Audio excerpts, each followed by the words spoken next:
Alors aujourd'hui, je vais tenter quelque chose pour essayer d'avoir un peu de diffusion, des likes et des retweets et des commentaires. Alors le meilleur moyen, en tout cas depuis le 7 octobre, notamment depuis le 7 octobre, c'est bien sûr d'insulter Israël, d'insulter les Juifs, diaboliser le sionisme, parler d'enfants. C'est la seule guerre où il y a beaucoup d'enfants. Il y avait aucun enfant dans toutes les autres guerres. Bah oui, on n'en parlait pas parce qu'il n'y avait pas de Juifs. Bon, donc je vais essayer de vous donner une bonne nouvelle. Écoutez, en fait, Tsahal est en train de reculer, ils se cachent, ils sont en train de supplier le Hamas pour arrêter cette guerre parce qu'ils en peuvent plus, ils ont des pertes énormes. Et enfin voilà quoi, ils ont peur, bah oui. Ils se cachent dans les tunnels derrière leurs civils et ils prennent des photos de leurs morts et ils les mettent sur les réseaux sociaux.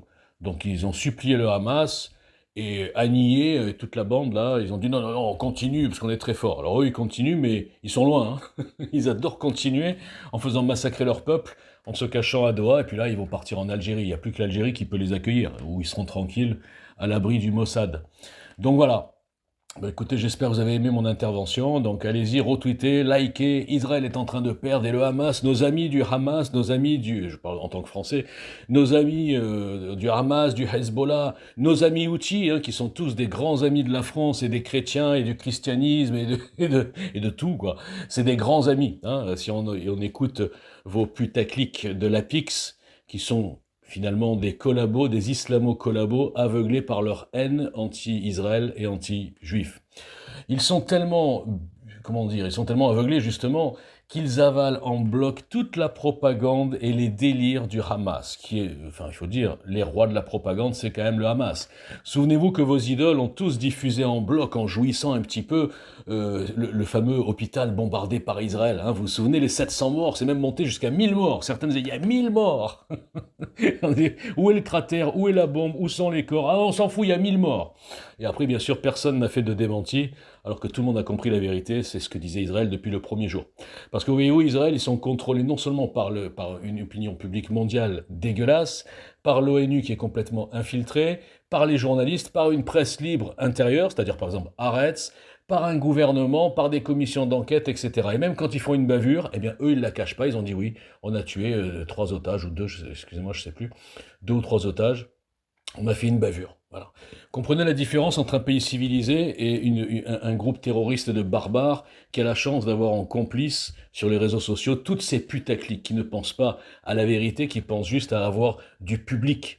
Et comme le public antisémite, anti-Israël, anti-sioniste, gavé depuis des dizaines d'années de propagande ridicule, et là en dessous je vous mets un petit article que j'ai fait en essayant de résumer tout ça, c'est absolument, comme je dis depuis 2 mois ou 3 mois, c'est une hallucination collective dégueulasse. Un lynchage sur base de mensonges, de propagande, d'instrumentalisation des enfants. Ça, c'est le fameux truc Pallywood. Ça fait 25 ans que ça dure. Et donc, voilà, quoi. Vous êtes vraiment lobotomisés. Continuez à boycotter EJL, vous avez raison, parce que je vous dis pas ce que vous voulez entendre. Moi, et même ceux qui sont d'accord avec moi n'osent pas diffuser. Vous imaginez? Je suis plus diabolisé qu'Israël et que tous les juifs du monde. Je suis une synthèse. Voilà. Donc écoutez le gros porc de Castelnau, que j'ai déjà ridiculisé, que j'interpelle toute la journée et qui se sauve comme tout le monde. Écoutez le porcelet halal Véragueux, qui est aussi un complice de toute cette engeance. Écoutez bien sûr Soral qui vous explique depuis de 30 ans maintenant, en étant persécuté. Attention, il est persécuté, Soral, sauf qu'il est partout. Mais il est persécuté et les gens, ils y croient. Et écoutez tous ceux qui sont soi-disant des dissidents et boostés par le système, fabriqués par le système, jamais suspendus. Écoutez-les, c'est la voix de la vérité. Tout est de la faute des Juifs, du sionisme et d'Israël, évidemment.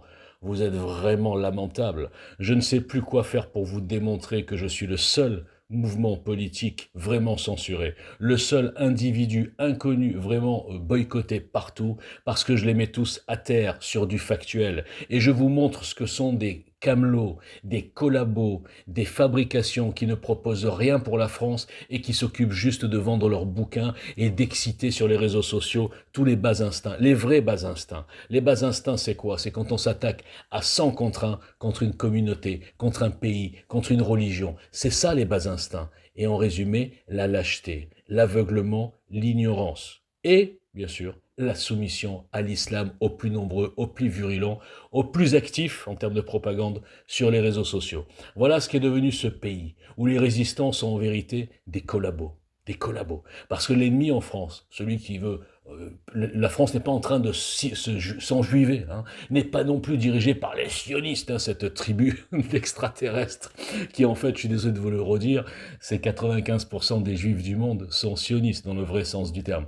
Non, non, la France, elle est soumise de haut en bas à l'islam, aux menaces de n'importe quel islamiste qui va menacer n'importe qui quand il dit la vérité, à tout ce que nous voyons même à l'œil nu, l'islamisation de la France, la soumission de l'éducation nationale, la soumission de la justice laxiste, pardon, avec la complicité des francs-maçons, parce que les francs-maçons ne veulent pas détruire spécialement les juifs, ils veulent détruire la nation chrétienne française. Et les juifs servent de bouclier et de bouc émissaire. Je vous l'explique, je vous le prouve depuis 5 ans, et comme ça dérange le système et en même temps la soi-disant résistance, eh bien vous ne me voyez pas, vous ne m'écoutez pas, je suis un homme invisible. Voilà, bon dimanche et à très bientôt. Un énième exemple avec justement ce Castelnau là, qui est, franchement, il est très pervers, hein, celui-là, je vois sa page, c'est hallucinant. Donc là, il est en train d'un peu d'ironiser et de jouir, hein, c'est une sorte de jouissance numérique, sur le fait que les Houthis, ils sont très forts les Houthis, on adore les Houthis, parce que comme ils bloquent un petit peu le canal, là, en fait, ils empêchent les bateaux de commerce de passer, hein, ce sont des pirates en fait. Alors lui, il est content parce que ça embête Israël. Bon, sauf que ça embête un petit peu Israël, mais ça embête surtout l'Égypte. Il n'a toujours pas compris ça. Et finalement, ça avantage l'Iran. Hein. Il n'a pas compris ce qui se passait, il n'a aucune analyse, il voit juste « Ah, Israël, ah, c'est bon, ils sont forts, les Houthis sont gentils, regardez, ils embêtent Israël ».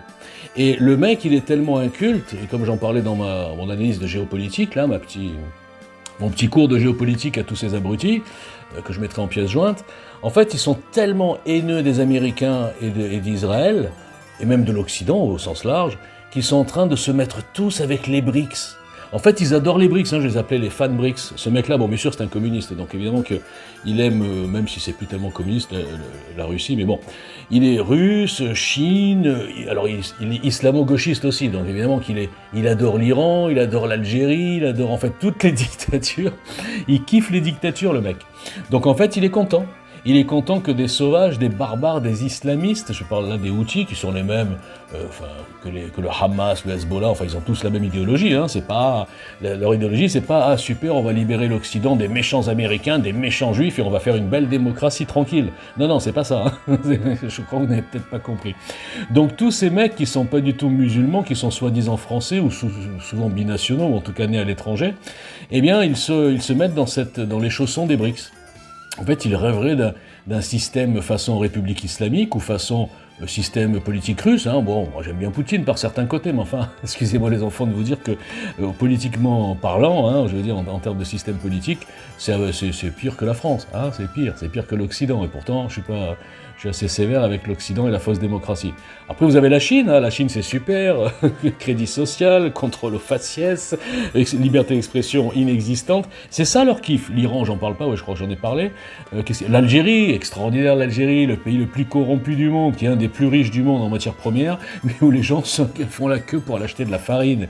Non mais, franchement, voilà ce que sont leurs modèles complètement aveuglés par leur antisémitisme et leur on va dire, États-Unis. Voilà. Donc, et ce sont eux qui ont la part belle sur les réseaux sociaux. Ces gens-là ne sont pas suspendus, ne sont pas rendus invisibles, rien du tout.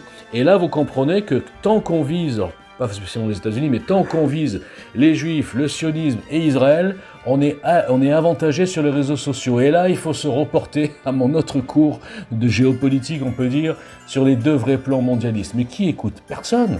Je n'ai pas l'uniforme, je n'ai pas la carte et je n'ai pas eu la chance, heureusement, d'être choisi par le système pour vous intoxiquer. Donc un type qui dit la vérité, on le rend invisible. Et on le fait passer pour un fou, bon ça c'est déjà fait, je suis fou, et surtout pour un inculte, vous comprenez, c'est le fameux syndrome du café du commerce. Hein. Les mecs qui vous ont fait croire, j'ai pu le constater aussi avec Coquelet, Éric Coquelet, je vous mettrai ça en lien. En fait, dès qu'on dit des vérités, mais qu'on n'a pas la carte, qu'on n'est pas énarque, qu'on n'est pas dans le système, et ben on se fait traiter soit de raciste, soit de café du commerce. Hein. Et donc dans leur tête, ils vous ont mis dans vos têtes aussi malheureusement que le café du commerce, ça voulait dire abruti. Et non, ça ne veut pas dire abruti, café du commerce. Ça veut souvent dire bon sens. Donc je vous invite une nouvelle fois à aller voir les 4 ou 5 pièces jointes que je vais vous mettre pour comprendre à quel point vos idoles, vos putaclics, vos influenceurs boostés par le système vous mettent dans des voies de garage et vous amènent à la soumission finalement des deux plans. Hein, alors qu'ils se prennent pour des résistants, alors qu'ils sont des collaborateurs des deux plans. Voilà, des deux plans mondialistes.